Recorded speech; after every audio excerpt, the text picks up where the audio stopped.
السلام عليكم ورحمة الله وبركاته، مساء الخير على حضراتكم في أول فورة. معانا النهارده مباراة حرس الحدود الأهلي في الجولة الثامنة من دوري النايل موسم 25/26. بعد الفاصل إن شاء الله هنتكلم عن تشكيل النادي الأهلي، إيه اللي عمله كابتن عماد النحاس في الشوط الأول.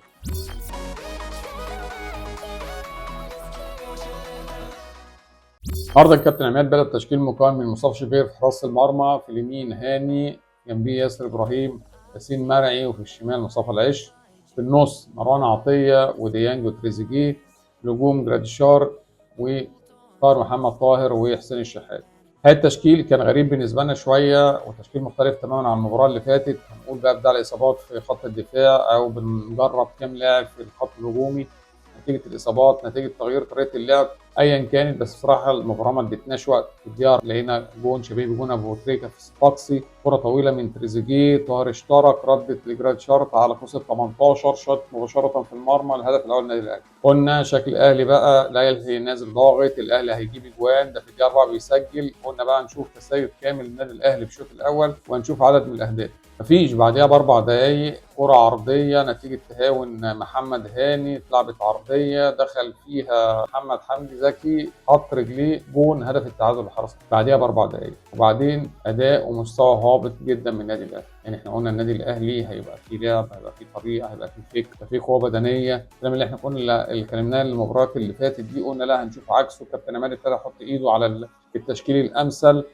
في اصابات، بس احنا بنقول النادي الاهلي دايما غني باولاده وبلاعيبه. لا، وهنشوف اداء وهنشوف. بصراحه هو الشوط الاول مفيش خطه، اضافه مفيش خطه مفيش لعيب. يعني اما تيجي تبص كده تحس ان النادي الاهلي بيلعب، لان النادي الاهلي ما بيلعبش في النت، بيلعب بالتيشيرت الجديد اللون اللبني ده. تحس ان فرقتين اللي هو المستوى مثلا السابع والثامن في الدوري، العاشر و11 في الدوري، فرقتين بيربع. لو مش مكتوب على الشاشه مين بيلعب مين مش هتعرف ابدا ان ده النادي الاهلي. لا، مستوى يعني غير مقبول اطلاقا، لا من جماهيره ولا من ادارته ولا من اي حد محب النادي الاهلي. لا، اداء مش موجود. احنا يعني انا مش لاقي طريقه لعب موجود، اللعيبه ما بتنفذش حاجه.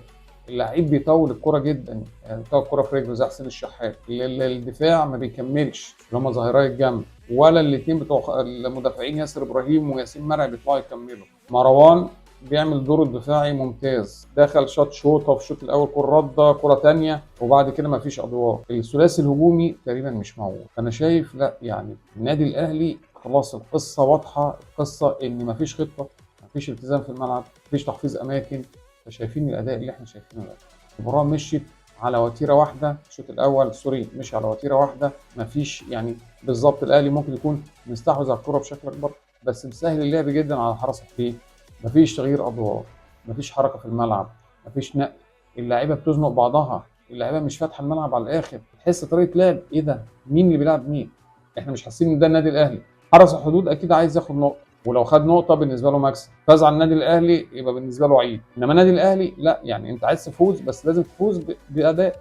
الجماهير زي ما قلنا في المباراه السابقه، الجمهور عمره ما هيرضى بنتيجه بدون اداء. ده جمهور النادي الاهلي. النادي الاهلي جمهوره بيحب الكوره الحلوه.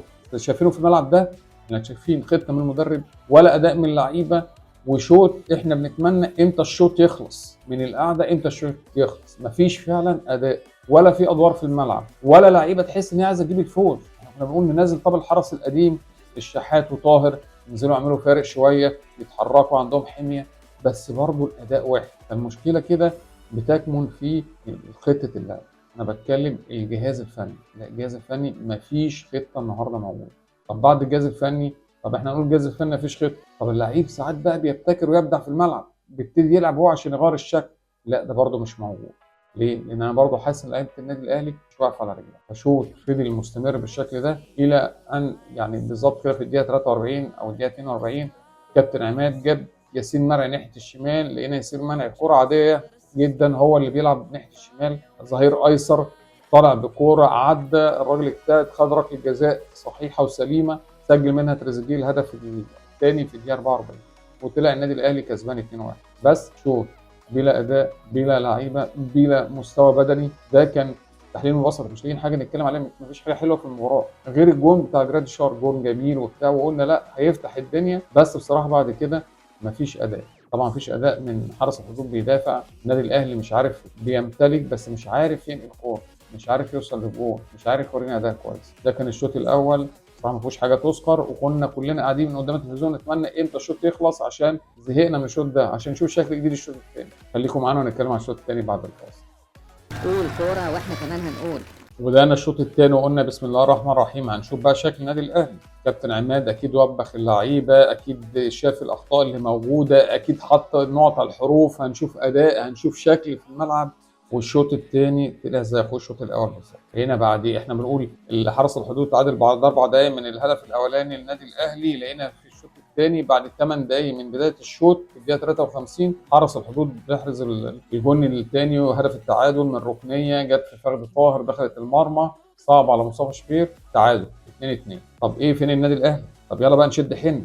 بالظبط قعدنا على بالشكل ده لغايه الدقيقه 63. اللعيبه مش عارفه تمسك كوره، مش عارفه تهاجم، مش عارفه توجد المساحات، مفيش طريقه لعب، صراحه مفيش اداء خططي خالص ولا مجهود بدني موجود في الملعب. اللعيبه بتجري بتموت نفسها. لا انا حاسس اللعيبه خلاص ارتضت بالمستوى ده، ويلا احنا نحاول نجيب جون كده، نخطف جون والماتش يكمل على كده ونكسب. فتحس اللعيبه انا عايز اجيب اهداف، بس فين؟ ايه اللي يوصلني؟ فين الخطه اللي توصلني؟ فين اللعيبه اللي تتحرك واللي بتوصل لل 18 عشان تجيب الاهداف دي؟ لا مفيش اداء. الى ان جت الدقيقه 63 كابتن عماد بيحاول يعمل شويه تعديلات. طب التعديلات طلعنا طاهر وطلعنا الشحات ونزل بدلهم شريف وبن شرقي، قلنا بس الاداء اتعدل شويه، برضه مفيش حاجه خالص. لقينا برضه جراديشار بيطلع، نزل عمر كمال عبد الواحد، برضه الاداء زي ما هو. الدقيقه 76 لقينا الاحمدين نازلين، احمد رضا واحمد عبد القادر. يلا بقى نلاقي في شكل واختلاف في الاداء. اللي عايز اقوله الماتش كله بتاع النادي الاهلي ده بينحصر في الدقيقه من اول الدقيقه 89. بقول احمد رضا نزل واحمد عبد القادر في الدقيقه 76، الناس ابتدت يعني تلمس كوره، ابتدت تتحرك شويه. احمد رضا نزل عشان يحل اللغز ان احنا نقول ايه في حاجه غلط. تقريبا الحاجه الغلط اللي احنا قاعدين نتكلم عليها الحلقات اللي فاتت دي كلها بنتكلم على دور امام عاشور، الراجل رقم 8، الراجل اللي بيعمل ربط، الراجل اللي لغايه دلوقتي لا بن رمضان قادر يعملها ولا اي حد، ولا زيزو قادر يعملها، ولا اي حد من لعيبه النص قادر يعملها. لان احمد رضا نزل اللي هي الحته اللي بالظبط اللي بين مروان وبين الثلاثي الهجومي. لا بالظبط انا عايز اقول من الدقيقه بقى 88 او من الدقيقه 89، بس انا عايز اقول من الدقيقه بدايه من الدقيقه 80 او من الدقيقه 83 ابتدينا نشوف شكل تاني. احمد عبد القادر لسه ما لمسش الكوره بعيد، بس ابتدى يلمس لمسه 2. انما انا بقول الدور المحوري انا شايف ان اللي فرق للنادي الاهلي في المباراه دي كلها في الاداء وفي المستوى نزول احمد رضا وحركته في الحته الفاضيه اللي ما فيش حد عارف يملاها بعد امام عاشور، الحته اللي هي قدام مروان وبين الثلاثي الهجومي اللي هي الحركه واللي هي اتعمل فيها البينيه. احمد رضا عملها بينيه لتريزيجيه اللي الراجل اجتهد تريزيجيه وحطها في القائم، رجعت من القائم خبطت في ياسر دخل الجون الثالث اللي فاز بيه النادي الاهلي. انما لو بصيت على الحته دي لا هو احمد رضا نزل في الحته دي اللي هو تعالى انا هستلم من خط النص او المدافعين وانا هطلع بالكوره وهفتح اللعب يمين وشمال. ده اللي ناقص النادي الاهلي. انا شايف النادي الاهلي الحته اللي ناقصاه الراجل رقم 8 اللي مكان امام عاشور. ايه اللي مش قادر يعملها دلوقتي بن رمضان ومش قادر يعملها زيزو. صراحه الحته دي امام يعني طبعا النادي الاهلي مفتقدين امام بالكامل. امام فعلا مال المكان ده، امام هو الستار بتاع النادي الاهلي. كان الحته دي النادي الاهلي لو عرف يحط ايده الحته دي كويس. انا بتكلم في الكلام ده بالكابتن عماد. كابتن عماد انت محتاج مش محتاج ديانج، انت محتاج واحد زي ما كنت اتكلمت قبل كده في حلقتين سابقين. انت محتاج ديانج ده يقعد، احمد رضا يبدا، محتاج حد بيتحرك في الحته دي، حد يحرك المهاجمين شويه. انسى الاسماء، انا ليا الاداء. يعني الجمهور النادي الاهلي عايز الاداء، الاداء بيجي من اللعيبه اللي موجوده.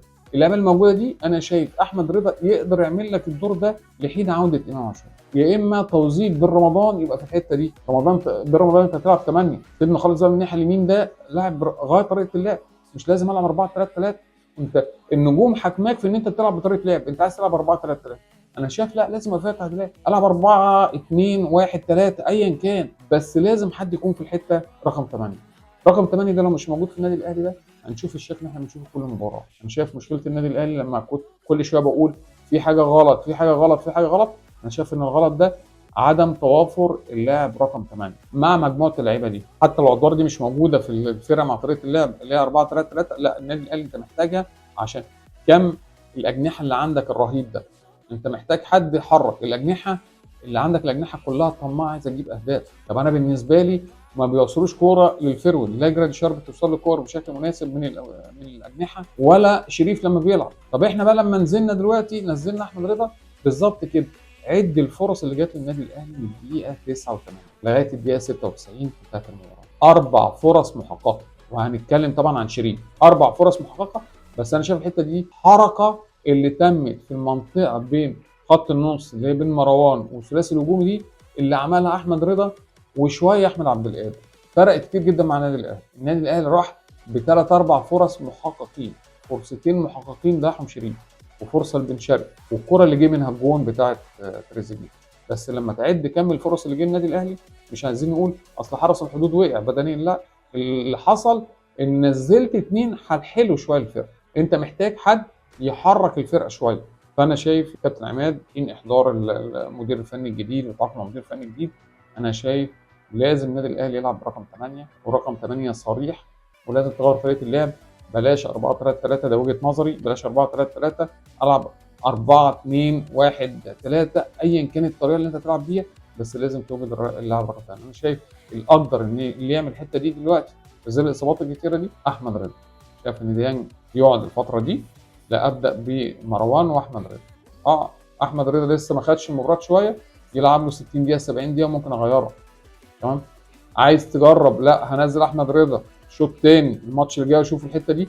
بس انا شايف مشكله النادي الاهلي الفتره دي هو اللاعب رقم 8، هو ده اللي مش قادر يعمل ربط مع ان الناس اللعيبه برضو اللعيبه بتتحرك وبتقرب، بتروح بالكوره للعيب اللي جنبه. الكوره اللي تتحرك مش اللاعب. احنا عايزين بالظبط يبقى في البوزيشنز اللي موجوده في الملعب ده كل واحد في مركزه كره توصل لك، الكوره اسرع من اللاعب. فانا ما ازنقش نفسي وما اخليش اللعب بشكله يعني يبقى شكله صعب. انت بالظبط انت بتضايق المساحات قوي، بحيث ان الاهلي ماله كده مهلهل، ماله ما فيش خطه، مال اللعيبه كده كلها بتجري على الكوره، مش كل واحد في مكانه.